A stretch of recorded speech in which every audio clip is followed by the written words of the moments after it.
Emeğimizin zayi olmaması için videoyu paylaşın. Stalingrad'da neler oldu? Almanya 6. Ordusu'nun akıbeti ne oldu? İki diktatörün stratejileri nelerdi?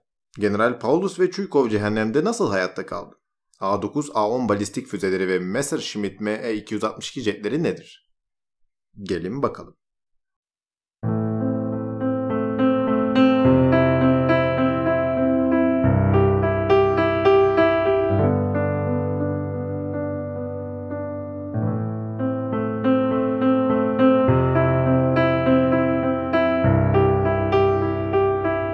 Der kostbare Besitz auf dieser Welt aber ist das eigene Volk. Und für dieses Volk und um dieses Volk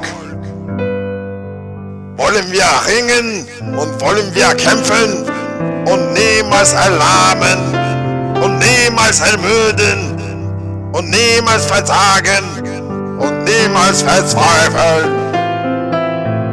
Deutschland ist nun erwacht. Deutschland ist nun erwacht. Deutschland ist nun erwacht.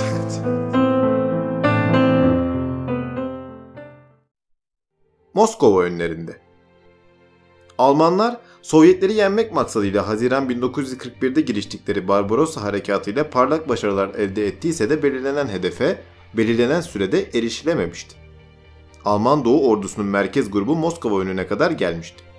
Ama bu noktada ofansif tavırlarını kaybettiler. Moskova'yı düşürmeyi başaramadılar. Bunun birkaç nedeni vardı. Birincisi Sovyet direnciydi. Ardından Almanların ana yurtlarından çok uzakta olması sebebiyle lojistik sıkıntılar yaşaması ve elbette mevsim koşulları etkili olmuştu.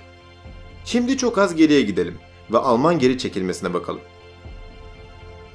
Rus başkenti önünde dirençle karşılaşan ve ilerleyemeyen Wehrmacht, 1941 sonlarında düşman saldırısı karşısında tuzağa açık bir konumda durmaktansa geri çekilip cepheyi kısaltmayı tercih etti. Bu çekilme sırasında ağır silahlarını geride bıraktı. Bu geri çekiliş onların gücünü düşüreceği gibi mali külfet de oluşturacaktı. 130 yıl önce Napolyon Moskova'dan çekilme sırasında servetini kaybetmişti ve Alman ordusu aynı tehlikeyle karşı karşıyaydı. Napolyon'dan farklı olarak Almanlar ayakta durup savaşmaya kararlıydı. Köylerde savunmasını yoğunlaştırarak insan gücü ve kışlık giyim eksiklerinin üstesinden gelebilirlerdi. Bu düşünce uyarınca ufak kasaba ve köylerde savunma noktaları kurdular. Rakibin duraksamasından yararlanmak isteyen Kızıl Ordu ise karşı hamle şansı için düşünmeye başladı. Kızıl Ordu'nun başarılı bir şekilde saldırması için ağır silaha, eğitimli birliklere ve hava üstünlüğüne ihtiyacı vardı. Ancak kaybedilen silahların yeri dolmamıştı ve askerler de yeni seferber edildiğinden tecrübeleri azdı. Bir de Almanlar hala gökyüzünde hakimdi. Güçlendirilmiş pozisyonlara topluca saldırmak bu kar kışta intihar olurdu. Ama Rusların farklı planları vardı. Savaşın başında sayısal olarak az olsalar da gitgide yeni eğitilen askerler geliyordu. Cephenin uzunluğundan dolayı Almanların güçlü noktaları arasında büyük boşluklar kalmıştı. Kızıl Ordu bazı birimlerini Almanların arkasına geçirmeyi planladı. Bu arada diğer birimler ön cephede Almanları kuşatacak ve engelleyecekti. İstismar gücü Alman lojistik altyapısına ulaştığında düşman cephesinin geri çekilmesine ve yıkımla tehdit edilmesine neden olacaktı. Merkez grubu bu şekilde engellenecek ve daha sonra Almanlar 1942 yazında kesin bir saldırıya geçmek için yeterli sayıda askere sahip olamayacaktı. O zamana kadar da Rusya'nın iç kesimlerde hazırladığı malzeme ve askerle düşman zor duruma düşürülebilirdi. Aralık ayının ilk yarısında Sovyetler teorilerini uygulamaya başladı. Plan çalışıyordu. İnisiyatif bir anda Kızıl Ordu'ya geçti. Bir sonraki adım çok önemliydi. Sovyetlerin çeşitli seçenekleri vardı. Ordularını yeniden kurmak için bir mola verecekler ya da güçlerini tek bir yere konsantre edip hücuma geçeceklerdi. İkinci seçeneğin zamana ihtiyacı vardı ve Stalin Almanlara dinlenmek ve yeniden düzenlenmek için bir fırsat vermemenin daha önemli olduğuna karar verdi. Ordu uygun mühimmat, hatta yeterli yiyecek olmaksızın ilerlemeye başladı. Stalin, ordular midelerinin üzerinde değil, vatanseverlikleri üzerinde yürür derecesine askerlerine milliyetçilik aşılıyor, onları ileri sürüyordu. Almanlar her yerde kuvvetli değildi ve kaçınılmaz olarak hatlar bir noktada kırılıyordu. Geriye hareket sırasında Sovyet ileri elemanları Alman hatlarının arasına taşınmıştı. 4. ve 9. Alman ordusunun Viyazma'daki ana ikmal hatlarını kesmek istiyorlardı. 4. Ordu ise başarılı bir şekilde geri çekildi ve güç noktaları oluşturdu. Güçlü Alman defasına saldırmayı düşünmeyen Ruslar büyük bir sarma harekatı düşüncesindeydiler ve zayıf gördükleri Varşova-Moskova otoyolunu geçerek içeri sızdılar. Wehrmacht gerekli tedbiri alınca yardım alamayan bu güçler Vyazma'daki tren hattı için tehlike oluşturamadı. Kuzeyde de boşluk bulan Rus güçleri ilerleme fırsatı buldu. Almanlar geri çekilmeyip savunma pozisyonlarında kalınca ister istemez hafif de olsa kuşatılma riskiyle karşı karşıya kaldılar. İşte bu anda boşluklardan yararlanan Rusların önünde seçenekleri oluştu. Ya 23. Kolordu'yu yok edeceklerdi ya da 9. Ordu'yu bekleyen tren yollarına saldıracaklardı. Büyük ve zor hedefi seçtiler. Yetersiz ekipman ve Alman direnişi bu girişimi engelledi. Kuzeyde ise seyrek Alman şeridi kolayca geçildi. Tehditten sonra hızlıca yapılanan Almanlar çok geç olmadan ilerleyen Rusların sızdıklarını durdurdular. Alman geri hatlarıyla olan bağlantılar güvendeydi. İlmen Gölü'nün güneyindeki Alman birlikleri ise bir savunma çemberi oluşturmayı başarsa da Kızıl Ordu buradaki yüz binlerce askerin Alp bölgelerde iletişimini ve ikmalini kesti. Birlikler Luftwaffe tarafından savunma yapabilmeleri için desteklendi. Şubat ayındaki durumda Kızıl Ordu ana Alman savunmasının arasına sızamıyordu ve kanatlardan yapılan sızmalarda Alman kuvvet noktalarını tam zorlayamıyordu. Alman iletişimi de zorlanmamıştı. Her iki tarafta Nisan ayında karın çözülmesine kadar Ocak ayının başından itibaren mücadelede ağır zayiat vermişti. Almanlar hava şartlarından dolayı 300 binden fazla asker kaybettiler. Sovyetler ise Alman kayıplarının 2 katından daha fazla kayıp vermişti. Baharın gelmesiyle Almanlar manevra kabiliyetlerini geri kazandılar. Kuşatılmış birlikleri ana cepheyle yeniden bağladılar ve arka bölgelerdeki yetersiz Sovyet oluşumlarını yok ettiler. Almanların Barbarossa harekatında olduğu gibi Ruslar da kendi saldırılarında tam da istedikleri başarıyı alamadılar. Peki Sovyet planı neden başarısız oldu? Başta Alman komutanlığı durumu doğru değerlendirmeyi başardı ve tam bir geri çekilmemeye karar verdi. Durup savaşmayı tercih ettiler. İkincisi Ruslar. Almanların dirençleri kırıldı zannederek ufak birlikleri yok etmek yerine ana ordu gruplarına saldırınca başarısızlığa uğradı. Üçüncüsü, yollar karla dolu olsa da birliklerin ve malzemelerin hareketi yavaşlamış olsa da hava yoluyla seyahat etmek her zamanki kadar hızlıydı. Almanların hava üstünlüğü onlara bu avantajı sağlamıştı. Luftwaffe, tehdit altındaki sektörlerdeki Sovyet güçlerine müdahale edebildi ve kuşatılmış askerlerin hava desteğiyle savaşmasını sağladı. 1942 yazı yavaş yavaş geliyordu ve hamle sırası Hitler'deydi. Mavi durum. Kışın bitmesiyle beraber yeni bir atağa hazırlanan Hitler yeni hedefi Kafkaslar olarak belirledi. Generalleri Hitler'e Moskova'ya odaklanılması gerektiğini söylemişlerdi. Ama Hitler ordunun petrole ve ham maddeye ihtiyacının çok olduğunu söyledi. Unutmayalım ki petrol savaşın anahtarıydı. Amaç güneydeki birlikleri ikiye ayırmak ve bir grubu Kafkaslara, bir grubu da Stalingrad'a göndermekti. Stalingrad, Rus petrolünün Volga üzerinden iç kısımlara dağıtılmasını sağlıyordu. Aynı zamanda sanayisiyle Kızıl Ordu'yu besleyen noktalardandı. Bunların yanında Stalingrad psikolojik öneme de sahipti. Çünkü bu şehir Stalin'in doğduğu yerdi. Alınması propaganda için biçilmez kaftan olacaktı.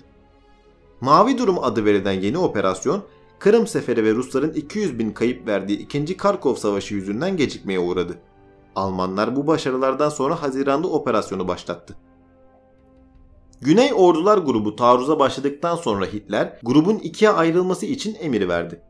A Ordular grubu Mareşal Wilhelm List komutasında 1. Panzer Ordusu ve 17. Ordu ile planladığı gibi Kafkasya yönünde güneye taarruz edecekti. B Ordular grubu ise General Friedrich Paulus'un 6. Ordusu, General Hermann Hoth'un 4. Panzer Ordusu olarak doğu yönünde Volga ve Stalingrad'a taarruz edecektir. B Ordular grubuna başlarda Mareşal Feodor von Bock komuta ediyordu. Fakat daha sonra komuta von Weiss'a geçti. 7 Temmuz'da Voronezh'in, 23 Temmuz'da Rostov'un alınmasıyla Almanlar harekatın ilk basamağını başarıyla bitirdi. Burada ordu grubu ikiye ayrılıp plan uyarınca yollarına devam ettiler. Temmuz ortalarında Don Nehri'ni geçen 6. Ordu ve 4. Panzer Ordusu Stalingrad'ı tehdit edecek konuma gelmişti.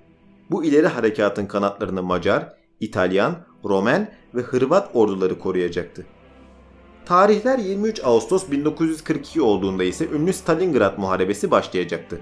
Ama Hitler için kötü durumlardan birisi en iyi birliklerden birkaçını batıya kaydırmak zorunda kalması oldu. Müttefikler batıda sorun çıkarmaya başlamıştı. Almanlar 1. Dünya Savaşı'ndaki gibi iki koldan savaşmak zorunda kalacaktı. Stalingrad. Almanların savaşın başında 270 bin askeri, 3000 topu, 500 tankı, 1600 kadar da uçağı mevcuttu. Kızıl Ordu'nun ise 187 bin askeri, 2200 topu, 400 tankı, 300 uçağı mevcuttu. Stalingrad'ı başta 62. Ordu olmak üzere 64, 57, 28, 24 ve diğer ordu birlikleri koruyacaktı. Şehirde 400 bin de sivil mevcuttu. Stalin sivillerinin ayrılmasına izin vermemişti. İki tarafta savaş sırasında takviyelerle sayılarını arttıracaktı. Rus Güneydoğu Cephesi'nin komutanlığına General Andrei Yeryomenko atanmıştı ve Nikita Khrushchev ile beraber savunmayı planladılar. 62. Orduya da başta Anton Lopatin, ardından Vasili Chuykov atandı. Luftwaffe başlattığı hava akınlarıyla şehri yangın yerine çevirdi. Binlerce sivil hayatını kaybetti. Volga Nehri'ndeki ikmal gemilerinin çoğunu batırdı. Rus uçaklarının ise çoğunu birkaç günde yok etti. 23 Ağustos'ta ilerleyen Alman kuvvetleri 30 Ağustos'ta kuzey ve güneyden nehre vararak muhasarayı tamamlamıştı. 6. Ordu kuzeybatıdan, 4. Pazar Ordusu güneybatıdan ilerlemeye başladı. Bir dizi taarruz ve karşı taarruzdan sonra Ruslar şehrin varoşlarından dahi çekilmek zorunda kaldı. Çok sayıda tankı da kaybetmişlerdi. Ayın 13, 14 ve 15'i Ruslar için bir felaketti. General Chuykov düşmanı durduramayacağını dahi düşünmüştü. Alman saldırısı 16 Eylül'de 13. Muhafız Tümeni'nin saldırısıyla ancak durdurulabildi. Aynı gün bu tümen Almanların eline geçen tren istasyonunu ve Mamayev Kurgan tepesini ele geçirdi. Bu iki nokta saatler içinde 14 kez el değiştirmişti. 13. Muhafız Tümeni'nin mevcudu savaş sonunda 10.000 askerden 300 askere kadar düşecekti. 62. Rus ordusu ölümüne bir direniş gösteriyordu. Almanlar ise tüm güçleriyle saldırıyordu. 18 Eylül'de 24. Ordu karşı saldırıya geçse de çok sayıda tank ve uçak kaybederek geri çekilmek zorunda kaldı. Rus orduları artık şehrin yıkık evleri arasında mevzilenip savaşmaya başlamıştı. İki tarafın fedakarlığı had safhadaydı. Traktör fabrikası dönüştürülmüş ve tank üretiyordu. O kadar ki tanklar daha boyanmadan onları üreten işçiler tarafından kullanılıyordu. Herkes canla başla savaşıyordu. Almanlar devasa toplarını da getirerek cehenneme odun atmaya devam ediyordu. 26 Eylül olduğunda şehrin güneyi ve merkezdeki çoğu yer Wehrmacht'ın eline geçti. Bombardımanlar yıkıntıların zaman içinde daha da yaygınlaşmasına yol açtı. Bu durum her iki tarafın keskin nişancıları için elverişli bir ortam sunmuştur. En başarılı ve en ünlü keskin nişancı Vasili Zaitsev'di. 200'den fazla Almanı öldürüp kahraman olmuştu. 500 Alman öldüren fakat daha az bilinen keskin nişancılar da mevcuttur. Zaitsev'in savaşta yaşadıkları Kapıdaki Düşman filmiyle beyaz perdeye aktarılmıştır.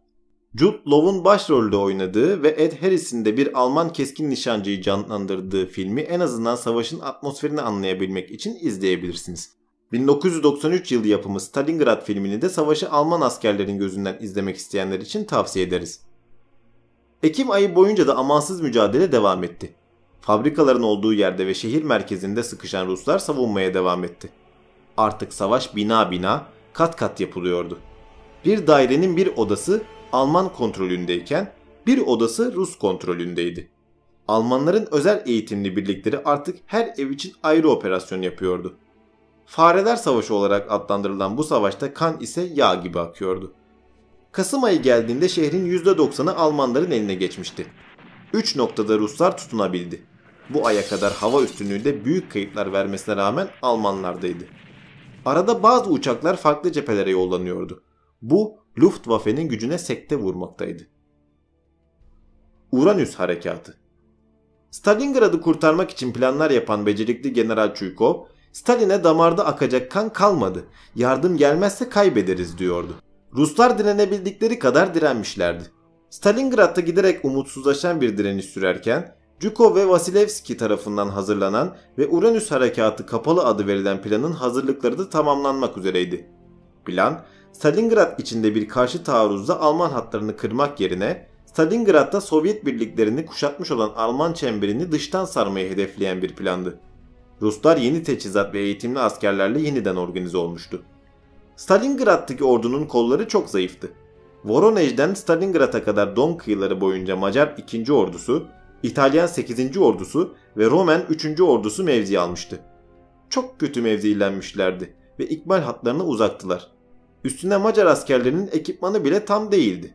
Bazı yerlerde 1 kilometrelik hattı 4-5 asker savunuyordu.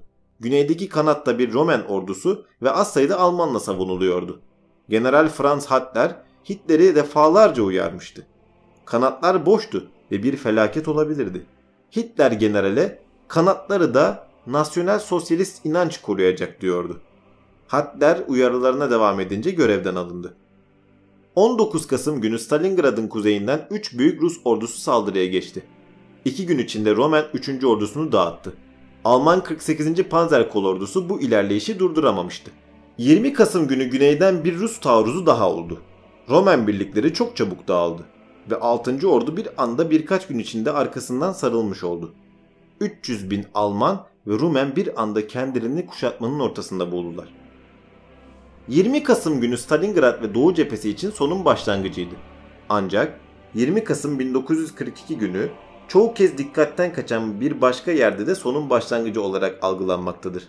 Kuzey Afrika. O gün Rommel'in birlikleri malzeme taşıyan 50 Alman nakliye uçağının çoğu düşürülmüştü. Aynı günün akşamı çöl tilkisi Erwin Rommel, emir subayına "Her şey bitti. Takviye gelmeyecek. Biz savaşı kaybettik" diyecektir. Uranüs operasyonuna eş olarak Ruslar Moskova önlerinden Mars operasyonunu da başlatmışlardı. 6. ordunun birlikleri kapana kısılmış, yardım alamıyordu. Tek destek havadan gelebilirdi. Luftwaffe seferber olup Stalingrad'a hava köprüsü olmaya çalıştı. Cephane, erzak ve giysi taşımak maksadıyla binlerce sefer yapıldı. Aynı zamanda uçaklarla bazı askerlerin tahliyeleri de yapılmaktaydı. Ama bu işlemlerde istenilen gerçekleştirilemedi. Hava koşulları Rus uçak savar ve avcı uçakları çok büyük sorun çıkarmıştı. Aralık ayına varıldığında Luftwaffe 4 neredeyse çözülmüştü. Kuşatmadaki askerler için ise durum her geçen gün kötüleşti. Kış tekrar gelmişti ve bu askerler kışın ne demek olduğunu biliyorlardı. Askerler açlıktan ölmeye başlamış, intihar oranları gitgide artıyordu. Almanlar bir yandan kışla, bir yandan Kızıl Ordu'yla savaşıyordu. Kader Stalingrad'da rolleri değiştirmişti. Artık direnmek zorunda olan Wehrmacht'tı. Hitler, General Paulos'a bölgeden çekilmeme emri vermişti. Yarma harekatı yapmak yerine dışarıdan yardım kuvvetiyle işi çözeceklerdi. Zaten vakit Hitler'in kararsızlığı yüzünden akmış, 6. ordu yarma yapamayacak duruma gelmişti. Ya savunmada kalacaklardı ya yaya olarak huruç yapacaklardı. Kış vaktinde huruç ise intihar demekti. 16 Aralık günü Stalingrad'ın güneybatısından kurtarma amaçlı kış fırtınası operasyonu başlatıldı. Don Ordular grubu 6. orduya 50 kilometre kadar yaklaşmıştı. Ama Ruslar çok zor da olsa Almanları durdurdu ve Küçük Satürn harekatıyla karşı hücuma geçtiler. Amaçları Rostov'u alıp Kafkaslar'da beklemekte olan 3 Alman ordusunu da kıskaca almaktı. Almanların iyi defans yapması sonucu bu girişim engellendi. Fakat von Manstein, A ordular grubunu Kafkasya'dan çekmek ve Rostov'un 250 kilometre gerisinde yeni bir cephe hattına gerilemek zorunda kaldı.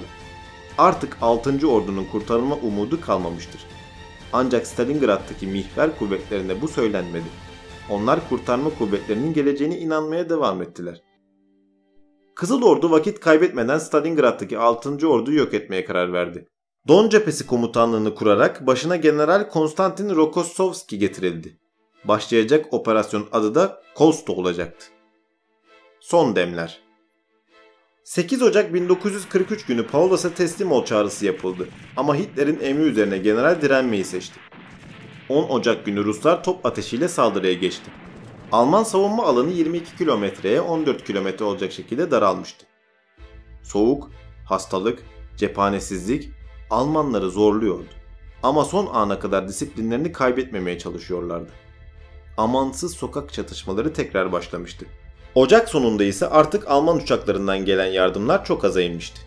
Sadece paraşütle yardım yollayabiliyorlardı. 21 Ocak günü tekrar teslim ol çağrısı yapıldı. 6. ordu yok olana kadar savaşmaya kararlıydı. General Paulos, subay ve askerlerine "İntihar edenler görevden kaçmak isteyenlerdir" diyerek herkesi bu eylemden men etmişti. 22 Ocak'ta Ruslar son büyük taarruza geçti.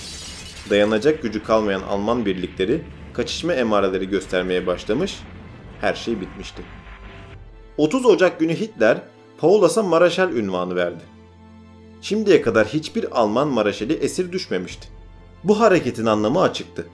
Hitler generale ya savaşarak öl ya da şerefinle esir düşmeden intihar et diyordu. Askerlerini intiharı yasaklayan general kendisi bunu yapacak mıydı? 31 Ocak günü askerlerinin açlıktan ayakkabılarını yediği bir günde Kızıl Ordu birliklerine teslim oldu. 6. Ordu'nun 90.000 askeri beyaz bayrak çekti. Teslim olmayı reddeden birkaç SS subayı da haftalarca lağım ve Bodrum'da çatışmaya devam etti. 1943 kışında Stalingrad Muharebesi bitmiş, Almanlar tarihlerinin en büyük yenilgilerinden birini almışlardı. İkinci Dünya Savaşı'nda denklemler değişmiş, Almanya'nın çöküşü ufukta belirmişti. Kim bilir belki yıllar önce Hitler, generallerin sözünü dinleyip 1943'te balistik füze ve jetleriyle savaşa girseydi, tarih belki daha farklı yazılacaktı. Generaller, kimsede olmayan bu muazzam teknolojiyle 1943'te 6 ayda tüm savaşı bitireceklerine emindiler. O gün Hitler, Polonya'nın işgaline İngiltere ses çıkaramaz diye düşünmüştü. Ama Winston Churchill, Hitler'in oyununu bozup savaş ilan etmişti.